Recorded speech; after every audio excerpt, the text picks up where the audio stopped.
কছাৰী আৰু আপোনালোকে চাই আছে সোণোৱাল মিক্সাৰ। আজি মোৰ সৈতে আছে কেমেৰা পাৰ্চন হিচাপে ৰাজীৱ সোণোৱাল। আমি দুয়োটাই আহিছোঁ আজি গোগামুখলৈ। গোগামুখত আচলতে এটা ষ্টুডিঅ'ত আজি এটা খুব সুন্দৰ গান মুক্তি দিয়া হ'ব।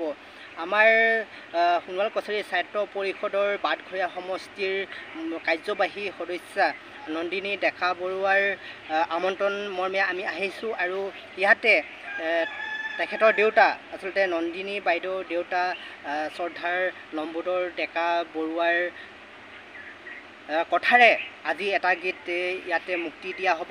মই আমাৰ সহপাঠীক ষ্টুডিঅ'টো দেখুৱাব বিচাৰিছোঁ। ইয়াতে আছে ষ্টুডিঅ'টো আৰু আজি যিটো গান মুক্তি দিয়া হ'ব সেই গানটো গাইছে অক্ষয়প্ৰীতে।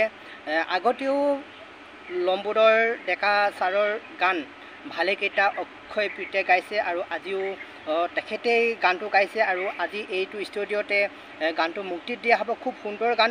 আপোনালোকক ক'ত মুক্তি দিয়া হ'ব সকলো কথা পাছলৈ ক'ম। আমি বৰ্তমান ষ্টুডিঅ'টোৰ ভিতৰলৈ আমি সোমাই যাবলৈ চেষ্টা কৰিম। ইতিমধ্যে সোণোৱাল কছাৰী জনগোষ্ঠীৰ বহু বিশিষ্ট ব্যক্তি আহি উপস্থিত হৈছেহি। এই আজি যিটো গান মুক্তি দিয়া হ'ব সেই মুক্তি দিয়া অনুষ্ঠানত ইতিমধ্যে বহু বিশিষ্ট ব্যক্তি উপস্থিত হৈছেহি আৰু আমি বৰ্তমান ভিতৰলৈ সোমাই যাবলৈ চেষ্টা কৰিম। ব'লা। আপোনালোকক মই ইতিমধ্যে কৈছিলোঁৱে যে আজি এটা খুব ভাল গীত শুভ মুক্তি দিয়া হ'ব। এইখন আপোনাৰ পোষ্টাৰ দেখিছে আপোনালোকে। আইৰে চেনেহৰ গাভৰু সোণোৱাল শীৰ্ষক গানৰ শুভ মুক্তি। কথা আৰু সুৰ লম্বোদৰ ডেকা বৰুৱা আৰু এই গীতটি গাইছে অক্ষয়প্ৰীত গগৈয়ে আৰু এই গীতটি শুভ মুক্তি দিয়া হ'ব আজি গোগামুখৰ অভিনৱ ষ্টুডিঅ'ত। আৰু ইতিমধ্যে আমাৰ সোণোৱাল জনগোষ্ঠীৰ বিশিষ্ট ব্যক্তিসকল আহি উপস্থিত হৈছেহি এই ষ্টুডিঅ'ত আৰু অলপ পিছতে এই গীতটি শুভ মুক্তি দিয়া হ'ব। অভিনৱ ষ্টুডিঅ'ত আমাৰ গীতৰ শুভ মুক্তি অনুষ্ঠানত উপস্থিত থকা সোণোৱাল কছাৰী সাহিত্য পৰিষদৰ কাৰ্যবাহী সদস্য বিশ্বজিৎ সোণোৱাল, ৰিদীপ হাজৰিকা, ফণীন্দ্ৰ সোণোৱাল আৰু সদৌ অসম সোণোৱাল কছাৰী ছাত্ৰ সন্থাৰ উপসভাপতি ৰাজু সোণোৱাল ডাঙৰীয়া। সোণোৱাল কছাৰী জনগোষ্ঠীৰ সংস্কৃতি, শৈক্ষিক, ৰাজনৈতিক সকলো দিশক সাঙুৰি আমি জনগোষ্ঠীটোৰ অসমৰ বুকুত যোগাত্মকভাৱে আগবাঢ়ি যোৱাৰ যি এটা লক্ষ্যৰে এই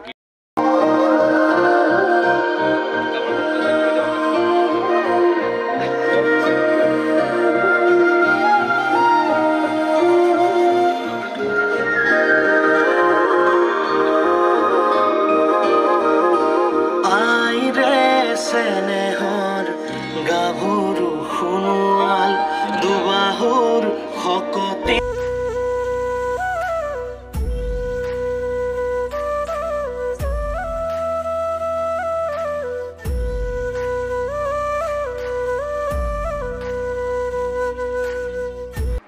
গীতটো আজি শুভ মুক্তি দিয়া হৈছে আৰু খুব ধুনীয়া এটি গীত লম্বোদৰ ডেকা বৰুৱা ছাৰৰ। আগতেও মই তেখেতৰ কেইবাটাও গীত গাইছোঁ।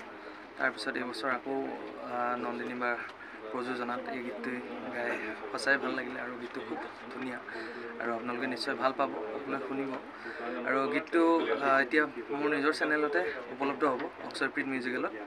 গতিকে সকলোৱে গীতটো চাব আৰু আনকো শুনিবলৈ সুবিধা কৰি দিব, এটা শ্বেয়াৰ কৰি। সকলোৱে ইউটিউবত উপলব্ধ হ'বনে আপোনাৰ অন্যান্য সামাজিক মাধ্যমত উপলব্ধ? আৰু তেখেতলোকে আৰু ক'ত দিয়ে আৰু মোৰ নিজৰ পেজ অক্ষয়প্ৰীত পেজতো গীতটো উপলব্ধ হ'ব আৰু তাতো চাব পাৰিব আৰু সকলোৱে চাব, শুনিব আৰু আনকো চাবৰ কাৰণে এটা শ্বেয়াৰ কৰি দিব।